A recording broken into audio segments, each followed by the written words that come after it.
करने वाले हैं आपके साथ हिंदी साहित्य का इतिहास और हिंदी साहित्य के इतिहास में काल विभाजन के बारे में। हिंदी साहित्य के इतिहास का जो काल विभाजन है, इसमें विभिन्न विद्वानों का विभिन्न मत है, भिन्न भिन्न मत है, और हम उन विद्वानों के मत के अनुसार आज की चर्चा करेंगे। स्क्रीन दिख रहा होगा आप लोगों को, किसी को ना दिख रहा हो तो मुझे बताएंगे। एक बार क्लियर कर दें कि आप लोगों को दिख रहा है। दिख रहा है सर। दिख रही है सर। हाँ सर दिख रहा है। क्लियर ना, कोई दिक्कत नहीं है? दिख रहा है सर। ठीक है, करता हूँ इसको।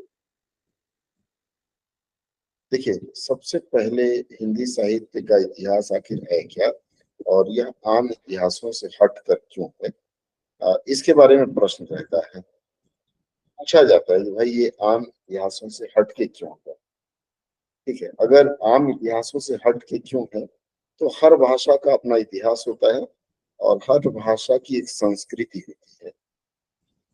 इतिहास और संस्कृति के अनुसार भाषा का विभाजन लोग करते हैं, और उस विभाजन के अनुसार सिर्फ साहित्य ही नहीं, चिकित्सा या जो कुछ भी है, हर विधा में, हर विधा का अपना विज्ञान, अपना इतिहास है, या कह सकते हैं अपना विज्ञान है। उसके अनुसार हर विधा चलती है। ठीक है, तो सबसे पहले अगर देखें तो साहित्य विभाजन, हिंदी साहित्य का जो विभाजन किया था, या हिंदी साहित्य के बारे में जिस व्यक्ति ने विशेष रूप से चर्चा की थी, उनका नाम था जॉर्ज ग्रियर्सन। जॉर्ज ग्रियर्सन ऐसे पहले व्यक्ति थे जिन्होंने हिंदी भाषा पर और उनके साहित्य पर कुछ किया था। जॉर्ज ग्रियर्सन लिखा हुआ देखिए, इन्होंने हिंदी साहित्य को कुल 11 भागों में बांटा था। नोट करते चलिएगा जो मैं बताता जा रहा हूँ। कारण क्या है, ये स्लाइड हो सकता है मैं आपको शेयर ना कर पाऊं। ठीक है, नोट करते चलिएगा, अगर कहीं असुविधा होगी तो बताइएगा, मैं स्लो हो जाऊंगा। ठीक है, चलें आगे। इन्होंने जो कुल 11 भागों में इसको बांटा था, उसको इन्होंने नाम दिया था, सबसे पहला नाम दिया था चारण काल। चारण का मतलब होता है कि उस समय के लोग गाना उना गाते थे, इसलिए उनको चारण काल का नाम दिया गया था। उसके बाद फिर उन्होंने कहा 15वीं शताब्दी का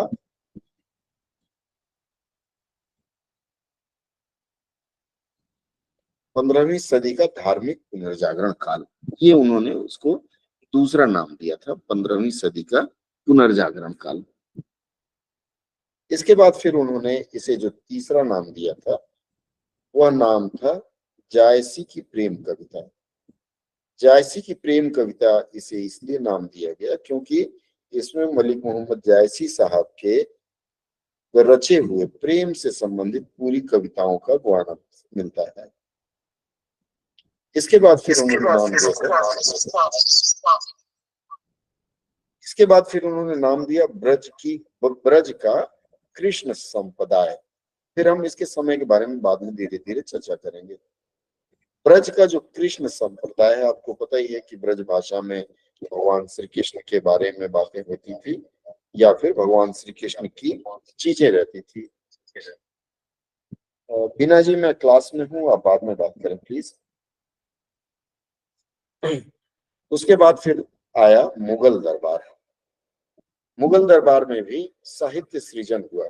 साहित्य सृजन का मतलब है कि मुगल दरबार में भी गीत, संगीत, इन चीजों की रचना और इनकी चर्चा चलती थी। मुगल दरबार के बाद फिर अगला जो आया, मुगल के बाद आपको पता होगा कि अकबर के जमाने में महाराज तुलसीदास जी हुआ करते थे। तो तुलसीदास जी का समय आया। तुलसीदास जी के समय के बाद फिर रीति काव्य हुआ। इसमें थोड़ी सी वर्तनी की गलती है, थोड़ा सुधार के पढ़िएगा आप लोग। रीति काव्य आया। रीति काव्य के बाद फिर आया तुलसीदास के बाद वाले जो काव्य हुए हैं, उसको कहा गया तुलसीदास के अन्य परवर्ती।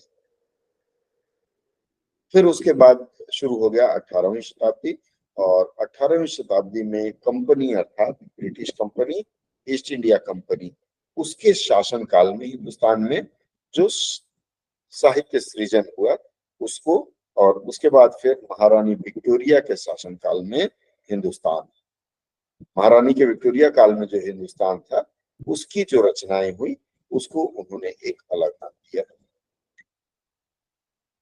इसके बाद फिर हम थोड़ा सा और आगे बढ़ते हैं, तो इसको फिर, चूंकि कोई भी काल आप बांटते हैं तो उसको समय के अनुसार, मतलब किस काल में कौन से सन में कौन सा काल हुआ, फिर कौन से सन में कौन सा काल हुआ, अगर इसे देखें तो सबसे पहले 1913 में इनका नाम था मिस्र बंधु विनोद।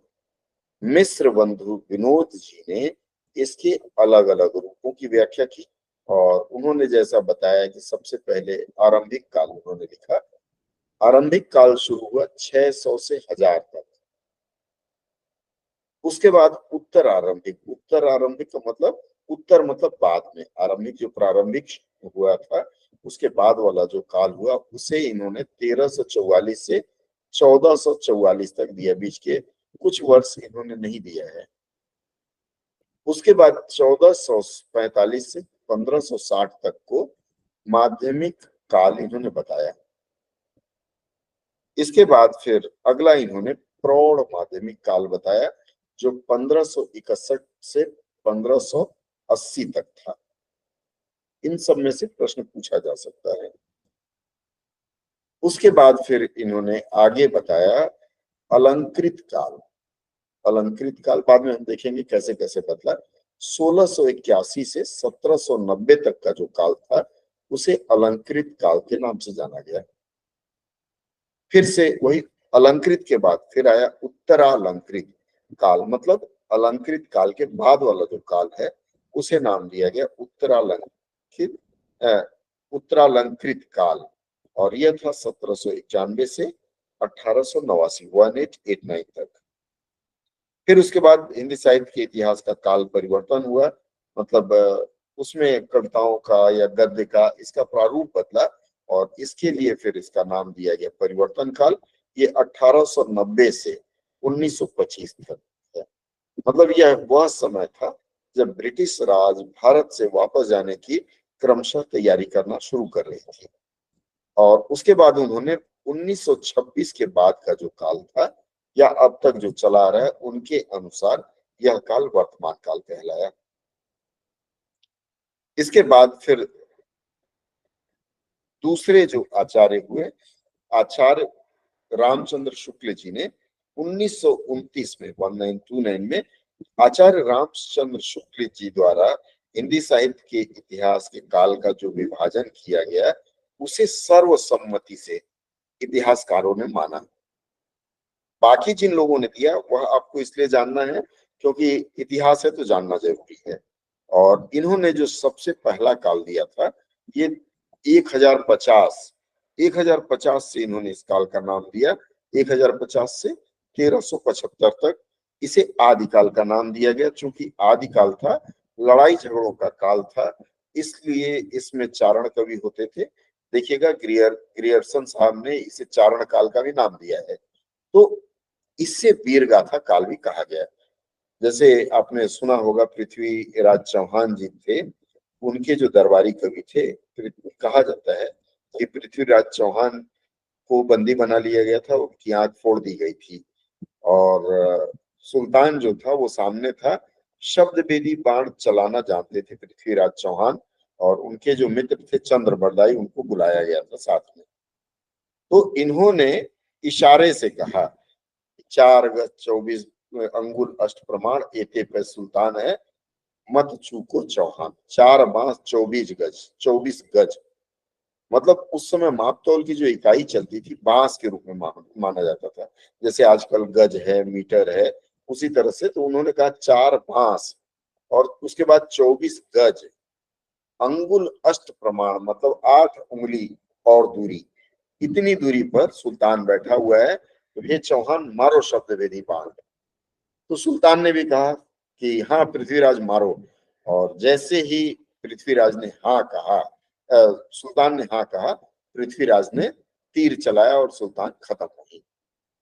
यह चारण काल इसलिए भी कहा जाता है क्योंकि जब राजा युद्ध में जाते थे तो उनको जोश दिलाने के लिए उनके साथ कवि जाते थे और उनको प्रेरणादायक कविताएं सुनाते थे। इसे फिर वीर गाथा काल का भी नाम दिया गया, क्योंकि इस काल में वीर रस की रचनाएं बहुत हुई। फिर हम बात करेंगे हिंदी साहित्य पर विस्तार से। इसके बाद आया पूर्व मध्य काल। चूंकि लोग धीरे धीरे अब युद्ध से विमुख होना शुरू किए थे, तो इसे भक्ति काल का भी नाम दिया गया। भक्ति काल में आपको पता ही, अब रचनाकारों के बारे में हम बाद में पढ़ेंगे अगली चर्चा में। तो भक्ति काल का जो समय था वो 1375 से 1700 तक का था। इसके बाद फिर भक्ति से लोग उगने लगे तो रीति काल मतलब श्रृंगार काल में, रीति मूलतः कहा जाता है कि इसमें दोनों चीज आती है, रति भी आती है और रीति मतलब तरीका भी आता है, मतलब तरीका बदलने लगा। तो रति और रीति, इसे श्रृंगार काल भी कुछ लोगों ने कहा है। यह उत्तर मध्य काल शुक्ल जी ने कहा है इसे, और यह आपका 1700 से लेकर के 1900 तक रहा। यहां तक कविता के रूप में, सिर्फ काव्य के रूप में साहित्य का सृजन होता था। इसके बाद 1900 के बाद से जो साहित्य सृजन हुआ उसमें गद्य का भी प्रवेश हुआ। उसे आधुनिक काल भी कहा गया शुक्ल जी द्वारा, और फिर उसे उन्होंने गद्य काल भी कहा। तो कई बार यह प्रश्न भी आता है कि गद्य काल कब से कब तक है, तो कंफ्यूज ना होकर के बड़ी ईमानदारी से कह दीजिए कि 1900 के बाद से जो काल शुरू हुआ वह गद्य काल के नाम से जाना जाता है। फिर उसके बाद आए डॉक्टर राम कुमार वर्मा जी। डॉक्टर राम कुमार वर्मा जी ने बताया था, उनकी बात को भी लोगों ने ध्वनि मत से माना था, लेकिन शुक्ल जी का ही ज्यादा उचित मानिएगा। ठीक है, तो डॉक्टर राम कुमार वर्मा जी ने सबसे पहला जो दिया था वह बताया था उन्होंने आदिकाल, और आदिकाल उन्होंने बताया था 7वीं शताब्दी के मध्य से 14वीं शताब्दी के मध्य तक। इन्होंने बीच का हिस्सा लिया। देखिए, कोई भी सदी शुरू हो रही उस समय का नहीं लिया है। इसके बाद फिर इन्होंने इसे भक्ति काल का नाम दिया। वह 14वीं शती से के मध्य से 17वीं शती के मध्य तक बताया। 14 से 17 के मध्य, देखिएगा इसमें शती शब्द का प्रयोग हुआ है। शती मतलब शताब्दी का ही अंश है, छोटा रूप मान सकते हैं। इसके बाद इन्होंने जो दूसरा काल दिया, इन्होंने 17वीं शती के मध्य से 19वीं शती के मध्य तक को रीतिकाल का नाम दिया। रीतिकाल शुक्ल जी ने भी रीतिकाल का नाम दिया था, इन्होंने भी रीतिकाल नाम दिया था। उसके बाद फिर इन्होंने नाम दिया आधुनिक काल। आधुनिक काल 19वीं सदी के मध्य से इन्होंने बताया। उसके बाद अगर मैं बहुत फास्ट हो जाऊं तो मुझे रोक दीजिएगा। यहां तक आप लोगों को समझ में आई बात जो मैं बताना चाह रहा था? किसी को कोई संदेह हो तो पूछ सकते हैं। मेरी आवाज आ रही है ना आप लोगों को? जी सर, आ रही। हाँ आ रही तो बताइएगा, नहीं तो मुझे लगेगा कि शायद मैं बोल रहा हूँ और हवा में आवाज चली जा रही है। इसके बाद फिर आया डॉक्टर हजारी प्रसाद द्विवेदी जी का। हजारी प्रसाद द्विवेदी जी ने सबसे पहला जो बताया वह उन्होंने बताया आदिकाल। आदिकाल उन्होंने 1000 से 1400 वाला, मतलब घुमा फिरा के यह जो समय है, जैसे इसके पहले उन्होंने बताया था 7वीं सदी, मतलब 700 से लेकर के इन्होंने 300 वर्ष छोड़ दिया है। अपने अपने हिसाब से इन साहित्यकारों को जो भी अवधि मिली जिसमें इन्हें रचनाकार मिले उसके अनुसार इन्होंने वर्णन किया है। तो डॉक्टर हजारी प्रसाद द्विवेदी जी ने 1000 से लेकर के 1400 तक का जो समय था उसे आदिकाल कहा था। फिर इन्होंने भक्ति काल 1400 से लेकर के 1600 वाले समय को कहा, मिलता जुलता है देखिएगा शुक्ल जी से। इसके बाद फिर इन्होंने रीतिकाल कहा। रीतिकाल इन्होंने बताया 1600 से लेकर के 1950 तक, और फिर इन्होंने 1950 से लेकर के अब तक, मतलब जो काल अब जारी है उसे इन्होंने आधुनिक काल का नाम दिया था। इसके बाद यहाँ तक काल विभाजन है जो आपको जान लेना चाहिए, बहुत आसान है। क्योंकि अगर वहां आपसे काल विभाजन के बारे में जिस साहित्यकार का पूछा जाए, आप उन साहित्यकार के अनुसार काल विभाजन करेंगे, या फिर अगर आपसे प्रश्न पूछा जाए कि हिंदी साहित्य के इतिहास के काल विभाजन के बारे में बताएं, तो वहां उत्तर देते ही आप शुरू करेंगे कि सर हिंदी साहित्य के काल विभाजन की अगर हम बात करें तो हिंदी साहित्य के काल विभाजन को विभिन्न साहित्यकारों ने विभिन्न विभिन्न समय पर निर्धारित किया है। सबसे पहले जो साहित्यकार थे या कह सकते हैं जो विद्वान व्यक्ति थे, जॉर्ज ग्रियर्सन साहब थे, उन्होंने ऐसा बताया, फिर ऐसे ऐसे करके आप इसको बताएंगे तो उसमें क्या होगा, आपके जो इंटरव्यूअर होंगे, साक्षात्कार जो ले रहे होंगे, सब्जेक्ट एक्सपर्ट, उनको आपकी बातें रुचिकर लगेंगी तो संभावना यह है कि आपको अंक भी अच्छे प्राप्त होंगे। ठीक है, चलिए अब हिंदी की विकास यात्रा, यह भी एक बहुत बड़ा यक्ष प्रश्न रहता है कि आखिर हिंदी भाषा आई कहां से। कई लोगों का मानना है कि हिंदी मतलब ये जो सिंधी होता था उसका बिगड़ा हुआ रूप है। सिंधु नदी के किनारे के लोग बसे हुए, वह सिंधी से फिर हिंदी बन करके आया। अगर देखा जाए कि ये खड़ी बोली वाली जो हिंदी है, हिंदी को लोगों ने विशेषकर अवधी, बाकी जो बोलियां थी या भाषाएं थी, उनमें से निकाले हुए शब्दों को लेकर के खड़ी बोली का जो प्रचलन पहले चला, खड़ी बोली को ही लोगों ने हिंदी मानना शुरू किया था और उसका जो प्रचलन शुरू हुआ, उसकी विकास यात्रा सबसे पहले दिल्ली, कन्नौज, अजमेर क्षेत्र मानी जाती है। दिल्ली मतलब इसमें मेरठ वगैरह भी समाहित है। हुआ क्या था कि यह जो क्षेत्र है, यहाँ मुगल आए थे और मुगल अरबी फारसी शब्दों का प्रयोग करते थे। उनके इन शब्दों के प्रयोग को धीरे धीरे खड़ी बोली के रूप में लोगों ने लेना शुरू किया और खड़ी बोली ही कालांतर में हिंदी के रूप में मान्यता प्राप्त की या फिर उसको हिंदी के बारे में लोगों ने मान्यता दे दी। और यह माना जाए कि हिंदी साहित्य में सबसे बृहद रचना अगर कोई है तो वह पहली रचना है पृथ्वीराज रासो। फिल्म भी देखा होगा आप लोगों ने इसके ऊपर। पृथ्वीराज रासो बहुत अच्छी कहानी, वही आप कह सकते हैं चंद्र बरदाई ने लिखा है। आप इसके बारे में विस्तार से पढ़ेंगे तो पता चलेगा कि यह सुन करके लिखा गया था और पूरी की पूरी देखिए लिखा हुआ है कि पृथ्वीराज महाराज की यह जीवन गाथा थी, उनकी प्रेम कहानी, कैसे कैसे उन्होंने क्या किया, सारी चीजें इसमें समाहित थी। अब थोड़ा सा एक काल हम और देखते हैं, आदिकाल हम फिर चर्चा करेंगे। हम भक्ति काल से शुरू करते हैं क्योंकि भक्ति काल पर ज्यादा फोकस रहता है परीक्षकों का, भक्ति काल के रचनाकारों के बारे में। इसके बाद कुछ लोग श्रृंगार काल या फिर कुछ लोग रीति काल के बारे में बात करते हैं, तो हम कुछ लोग फिर छायावाद, हम उस पर धीरे धीरे चर्चा करना शुरू करेंगे। भक्ति काल की हम बात करें तो भक्ति काल को सर्वमति से 1375 से 1700 तक का जो समय था वह भक्ति काल से माना गया है। ये जो भक्ति काल थी या भक्ति काल की जो रचनाएं थी, समस्त रचनाएं भक्ति भावना से भरपूर थी, भक्ति भावना से ओतप्रोत थी, इसलिए भक्ति काल कहा गया। अब ये जो भक्ति काल है यह दो भागों में खंडित हुआ या दो भागों में विभाजित हुआ और जो भाग विभाजित हुए उन्हें काव्य की धाराएं कही गई। पहली जो काव्य धारा निकल कर आई वह हुई निर्गुण भक्ति द्वारा। निर्गुण मतलब किसी को भी भगवान के रूप में नहीं पूजा गया। इसमें आप देखिएगा उद्धव जी की रचना है खूब। जब उद्धव जी आते हैं ग्वाल बालिनों को समझाने कि भाई कहाँ पड़ी हो तुम लोग कृष्ण के चक्कर में, ये निर्गुण भक्ति करो, कृष्ण कोई थोड़े ही भगवान है या फिर मनुष्य, इस तरह के। तो निर्गुण भक्ति धारा थी और उसके बाद फिर सगुण भक्ति धारा, दो धाराएं चली। फिर आगे चल करके निर्गुण भक्ति धारा को दो भागों में फिर बांटा गया। इसमें सबसे पहला जो आया वह है संत काव्य।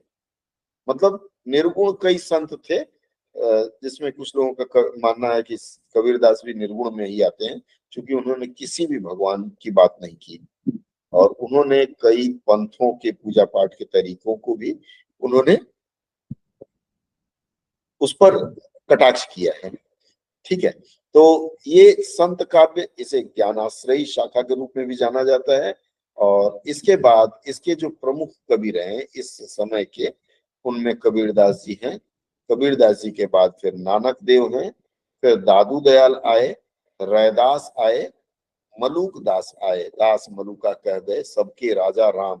ये आप लोगों ने सुना होगा, अजगर करे न चाकरी, पंछी करे न काम। ये मलूक दास बाबा वही थे। उसके बाद फिर सुंदरदास आए, सुंदरदास के बाद धर्मदास आए, और इस तरह से लंबी परंपरा है। लेकिन मुख्य रूप से ये रचनाकार हैं, क्योंकि ये संत हैं, रचनाकार नहीं है।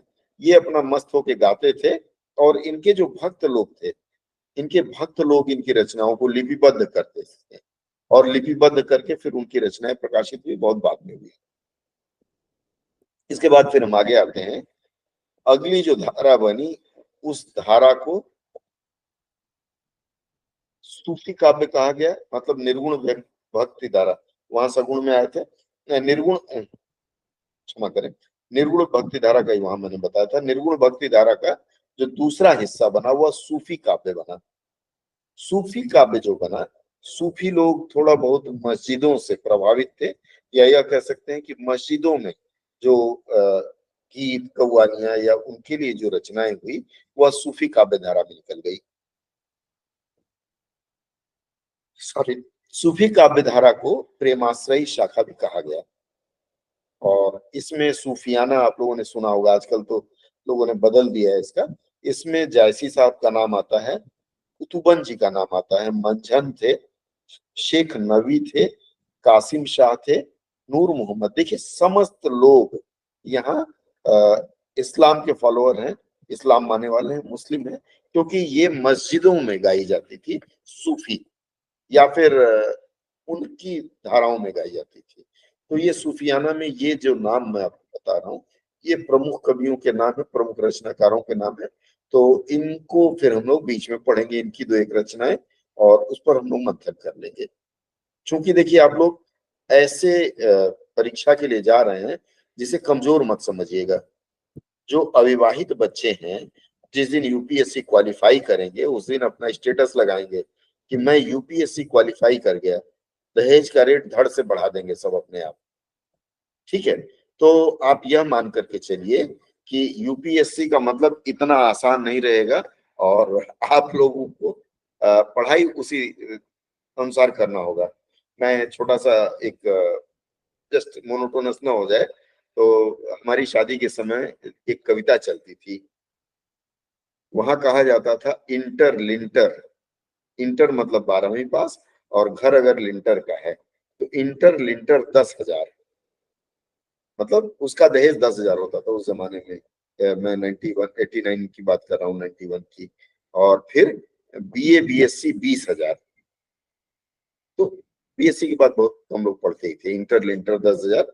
उसी तरह से आप भी यूपीएससी में जाएंगे ना, तो आप लिखिएगा मैं दहेज नहीं लूंगा, और लिख करके फिर बैनर टांगिएगा। चलिए आगे बढ़ते हैं हम लोग। भक्ति काल, ये मैंने छायावाद वाली बात कर दी। भक्ति काल में फिर सगुण भक्ति, निर्गुण हमने बताया, निर्गुण के बाद फिर भक्ति धारा आई, सगुण भक्ति धारा। और यह जो सगुण भक्ति धारा हुई, इसके भी दो शाखाएं बनी।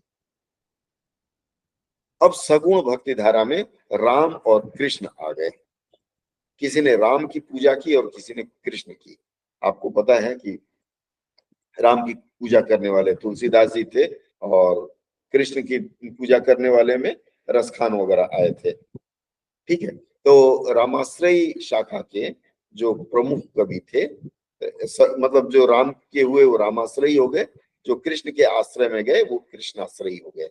अब रामाश्रयी जो शाखा थी, उसके जो प्रमुख कवि है जिनके बारे में हमें जानना चाहिए, उनका नाम है तुलसीदास, फिर अग्रदास, नाभादास, केशवदास, हृदय राम, प्राणचंद, और महाराज विश्वनाथ सिंह और रघुनाथ सिंह।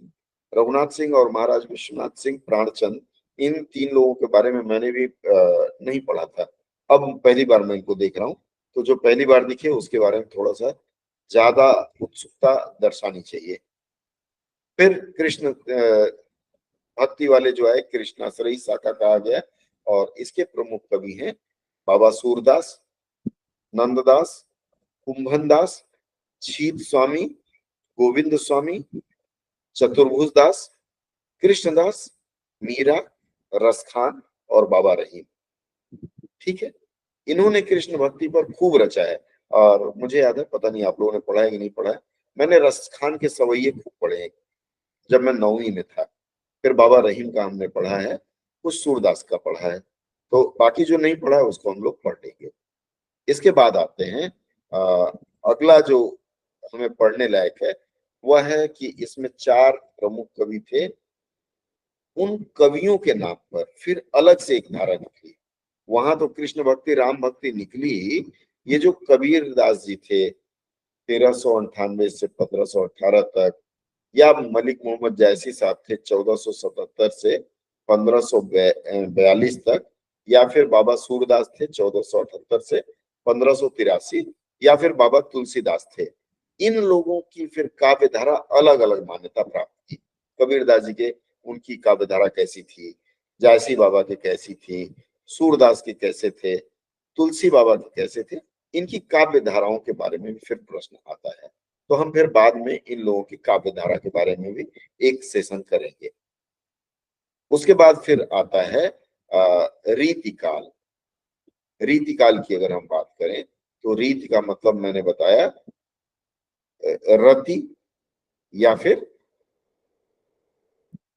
एक मिनट, हाँ, रीति का मतलब होता है रति, रति का मतलब होता है श्रृंगार। और कुछ लोगों ने इसको रीति रिवाज के रूप में लिया, तो इसे 1700 से 19 तक माना गया है, यानी 1643 ईस्वी से। क्या करेंगे, सर रीति को बताएं। मतलब शैली भी हो सकती है ना? हाँ, शैली, वही तरीका या शैली, और नहीं तो रीति तो श्रृंगार से भी जुड़ा हुआ है। ठीक है। इस काल में अधिकांश कवियों ने क्या किया, रीति का मतलब परिपाटी हो गई, बंधी बधाई। ठीक है। और इस काल की अधिकांश कवियों ने, मैंने जैसे बताया कि श्रृंगार वर्णन, अलंकार प्रयोग, छंदबद्धता, मतलब जो उनकी रचनाएं हुई, सारी बीच नारी है कि नारी बीच सारी है, या फिर और भी कई हैं, हम पढ़ेंगे उसमें। तो इन्होंने श्रृंगार वर्णन खूब किया, नक्षिक वर्णन जिसे कहा गया है।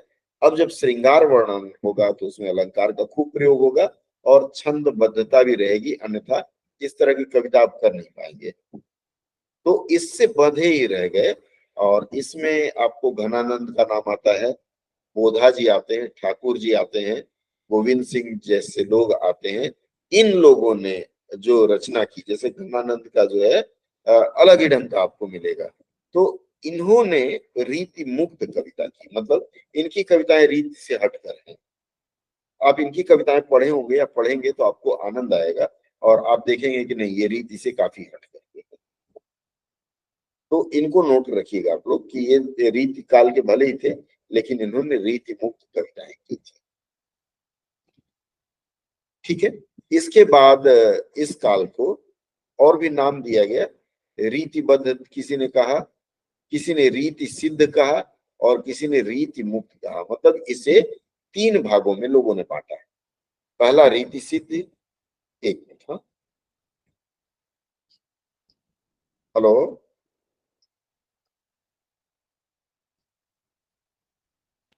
जी।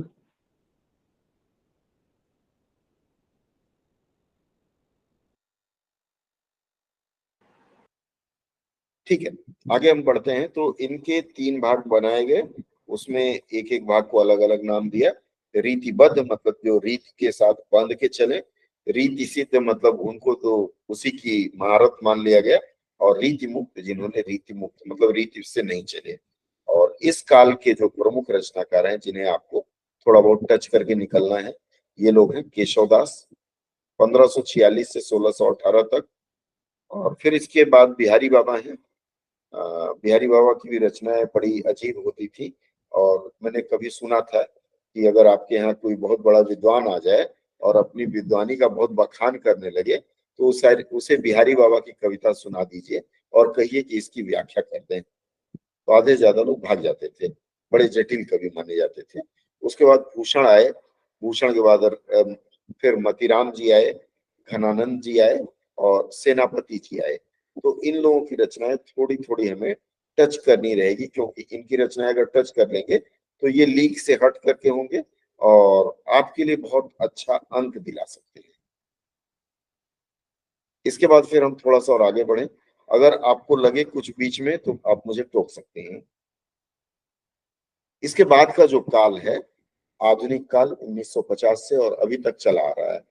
अब ये जो आधुनिक काल है इसमें कविताओं का बड़ा नया नया प्रयोग हुआ, इसी में गद्य भी आ गया। आप देखिएगा कविताएं न तो छंद में है न तो लय में है, एक लाइन ऊपर लिखा एक लाइन नीचे लिखा और हो गई कविता, ठीक है। और दो विचारधाराएं बनी, गद्य और पद्य अलग अलग, मतलब कुछ किसी ने गद्य लिखा किसी ने पद्य मतलब कविता लिखा। इसे चार युग के नाम से जाना गया। आधुनिक काल जो था इसे लोगों ने छायावादी युग कहा। छायावादी युग इसलिए कहा कि इसमें एक युग की छाया पड़ी, मतलब जो युग बीता है उसकी कुछ छाया रही, या फिर इस युग में कुछ ऐसी रचनाएं हुई हैं जो कहना कुछ और चाह रहे थे कह कुछ और रहे हैं।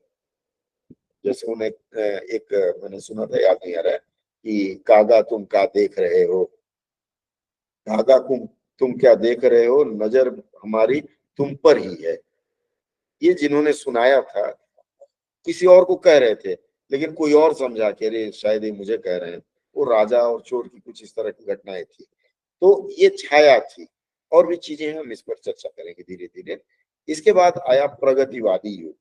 प्रगतिवादी साहित्य रचे गए, इसमें आप कह सकते हैं कुछ राजनीति से प्रेरित रचनाएं भी मिलेंगी आपको। जैसे प्रगतिवाद में फिर कुछ कम्युनिस्ट विचारधारा के लोगों की भी रचनाएं मिलेंगी। और उसके बाद फिर प्रयोगवादी युग आया। जैसे मैंने एक कविता आप लोगों को सुनाया था कि मैंने शुरू किया था कि मैं सड़क पे जा रहा था, अचानक मैं कुछ भूल गया, और यहाँ से मैंने अपनी कविता की शुरुआत की थी। क्या भूल गया, तो मैंने जेब में हाथ डाला, कुछ था भूल गया। मतलब ये पूर्णतः प्रयोगवादी था कि चल गई तो चल गई, नहीं चली तो कोई बात नहीं। और उसके बाद फिर इसमें यथार्थ की भी काफी रचनाएं हुई हैं, और इसे यथार्थवादी युग के नाम से भी जाना जाता है। मतलब किसे, चार नाम से, छायावादी, प्रगतिवादी, प्रयोगवादी और यथार्थवादी। और यह आधुनिक काल है हिंदी साहित्य का। इसमें अगर देखा जाए तो गद्य में भारतेंदु युग, उसके बाद द्विवेदी युग, उसके बाद बाबा शुक्ल युग और प्रेमचंद युग, ये चार, एक दो तीन चार पांच, और छठा नाम दिया गया अद्यतन युग। मतलब इस काल को 6 नाम दिया गया।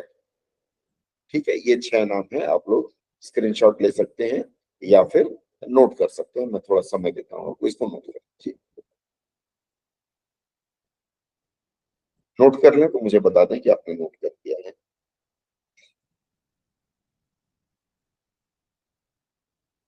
ठीक है, गुड़िया मैडम ने नोट कर लिया, इसका मतलब सबने कर लिया। आगे बढ़ते हैं हम लोग, अगली स्लाइड पे चलते हैं। अब देखिए, अब थोड़ा सा हम और विस्तार देना शुरू करते हैं कि ये जो आधुनिक काल है उसमें और क्या क्या घटनाएं हुई। तो अद्यतन युग के गद्य साहित्य में अनेक ऐसी साहित्यिक विधाओं का विकास हुआ। मैंने आपको पहले ही बताया कि ऐसी ऐसी साहित्य सृजन हमने की जो पहले था ही नहीं, और करते गए तो उनको अलग अलग नाम देते गए। और अगर आप इन नामों को देखें तो इन नामों में अब नई नई विधाएं उत्पन्न हुई। इन विधाओं में डायरी डायरी लेखन एक विधा चली, फिर यात्रा विवरण चला। आपको पता है कि अगर देखा जाए कि भारतीय समाज में अगर यात्रा विवरण अधिकांश किसी ने लिखा है, तो मुझे लगता है अभी फिलहाल इस समय आदरणीय माला वर्मा जी ने लिखा है। उनकी 17 या 18 पुस्तकें केवल यात्रा विवरण पर है, और वह भी विदेश यात्रा पर। बाकी लोगों ने हो सकता है भारत की यात्रा पे लिखा होगा, लेकिन उन्होंने विदेश यात्रा पर हिंदी साहित्य में, हिंदी भाषा में 17 से 18 पुस्तकें लिखी है यात्रा विवरण। फिर इसके बाद एक और चलन चला आत्मकथा लिखने का, लोगों ने अपनी आत्मकथा भी लिखा है। फिर उसके बाद छोटे छोटे नाटकों का चलन चला, तो वह रूपक के रूप में आया। उसके बाद फिर तब तक रेडियो का भी विकास हो गया था, और रेडियो में भी नाटक आते थे, तो रेडियो के लिए भी लिखे जाने लगे, रेडियो नाटक इनको नाम दिया गया। फिर उसके बाद फिर फिल्मों का भी प्रवेश शुरू हो गया। तो स्क्रीन राइटिंग या स्क्रिप्ट राइटिंग जो है, पटकथा लेखन नाम से, यह एक नई विधा फिर शुरू हो गई। और पटकथा मतलब मूलतः वही स्क्रिप्ट लिखते हैं, और फिल्म आलेख मतलब सिनेमा की कहानी लिखना शुरू किए। और इस तरह नई नई न जाने और कितनी विधाएं आई होंगी, ये इसमें समाहित हुई। लेकिन यह जो मैंने लाल अंक में दिखाया, लाल अक्षरों में दिखाया, वो आपके लिए महत्वपूर्ण है। इसके बाद फिर कुछ और कालों का नाम आया है। किसी ने इसे नव्योत्तर काल कहा है। नव्य मतलब नया होता है, और उत्तर मतलब नए के बाद वाला, मतलब नया शुरू हो गया है उसके बाद का जो काल है। और नव्योत्तर काल में आप देखें तो फिर इसकी भी बड़ी विचित्र विचित्र धाराएं हैं। सबसे पहली जो इसकी धारा है उसमें है पश्चिम की नकल को छोड़ एक अपनी वाणी पाना। मतलब कुछ लोगों ने शेक्सपियर वगैरह को भी हिंदी साहित्य में जोड़ने का प्रयास किया था, तो फिर धीरे धीरे कुछ लोगों ने उसको छोड़कर, उसका नकल छोड़कर अपनी एक विशिष्ट पहचान बनाने का प्रयास किया। फिर अतिशय अलंकार से परे। अतिशय अलंकार आपको पता है, हम जब हिंदी व्याकरण पढ़ेंगे तो अतिशय अलंकार की बात करेंगे, क्योंकि आप लोग इस लेवल पर हैं कि आपको पता होना चाहिए। नहीं है तो बताइएगा, मैं फिर चर्चा कर लूंगा।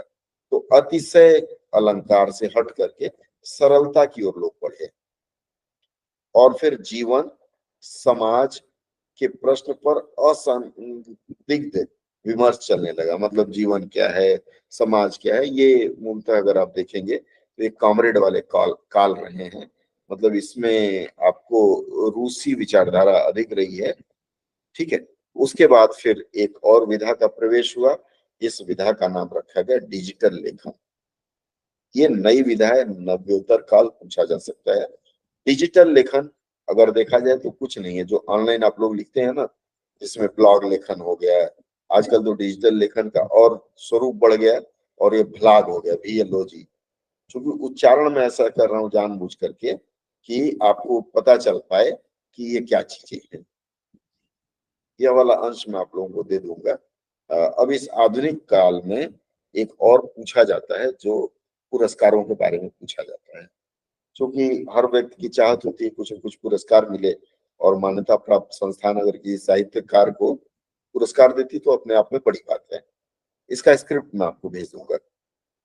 इसमें सबसे पहला जो पुरस्कार शुरू किया गया था उसका नाम था मंगल प्रसाद पारितोषिक, और यह 1912 में शुरू की गई थी। इसे अखिल भारतीय हिंदी साहित्य सम्मेलन ने शुरू किया था। उसके बाद 1935 में शुरू किया गया देव पुरस्कार। इसे ओरछा के राज परिवार ने शुरू किया था। फिर आया 1954, उसमें साहित्य अकादमी, हिंदी साहित्य अकादमी पुरस्कार शुरू हुआ। 1965 में ज्ञानपीठ पुरस्कार हुआ, और इसे भारतीय ज्ञानपीठ नामक संस्थान ने देना प्रारंभ किया। 1983 में मूर्ति देवी पुरस्कार शुरू हुआ, जिसे भारतीय ज्ञानपीठ ने देना शुरू किया। उसके बाद 1986 में आपको पता होगा, पहले इंदिरा गांधी पुरस्कार नाम था, फिर राजीव गांधी नाम था। हाँ, राहुल गांधी नहीं था, इंदिरा गांधी नाम था, राजीव गांधी नाम था पुरस्कारों का। बाद में फिर जैसे जैसे सरकारें बदली तो उसे राजभाषा कीर्ति पुरस्कार का नाम दे दिया गया।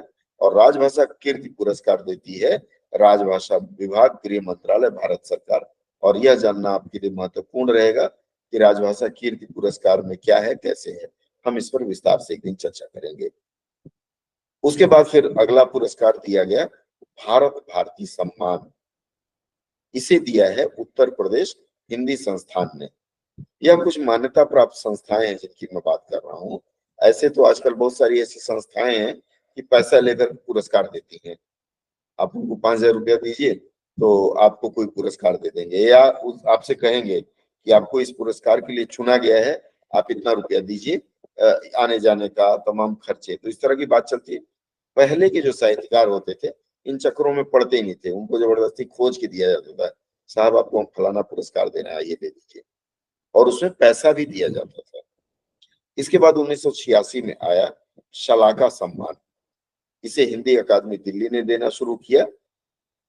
इसके बाद फिर शुरू हुआ व्यास सम्मान। व्यास सम्मान ये दिया है के बिरला फाउंडेशन ने देना शुरू किया। के बिरला फाउंडेशन एक और देती है पूर्ण सम्मान, उसका नाम है सरस्वती सम्मान, बहुत नाम है इसका। उसके बाद राजर्षि पुरुषोत्तम दास टंडन साहब के नाम पर दिया जाता है सम्मान, वह उत्तर प्रदेश हिंदी संस्थान देती है। उत्तर प्रदेश हिंदी संस्थान और भी कुछ सम्मान देती है, जिसमें लोहिया साहित्य सम्मान है, उसके बाद महात्मा गांधी साहित्य सम्मान है, यह उत्तर प्रदेश सरकार के अंतर्गत की संस्थान है। उसके बाद आना शुरू हुआ हिंदी गौरव सम्मान, यह भी उत्तर प्रदेश हिंदी संस्थान देती है। फिर आया पंडित दीनदयाल उपाध्याय सम्मान, इसे भी उत्तर प्रदेश हिंदी संस्थान देती है। फिर अवंतीबाई सम्मान आया, अवंतीबाई के बाद फिर साहित्य भूषण आया, यह सब उत्तर प्रदेश हिंदी संस्थान देती है। उसके बाद आजीवन साहित्य साधना पुरस्कार, इसे देना प्रारंभ किया हरियाणा साहित्य अकादमी ने। फिर माधव प्रसाद मिश्र सम्मान दिया गया, सॉरी, उसके बाद महाकवि सूरदास सम्मान दिया गया। यहां तक सम्मानों की बात हुई और सम्मान या फिर पुरस्कार आपके लिए जानना आवश्यक था। मुझे लगता है आज की चर्चा हिंदी साहित्य के इतिहास से जुड़ी इन चर्चाओं पर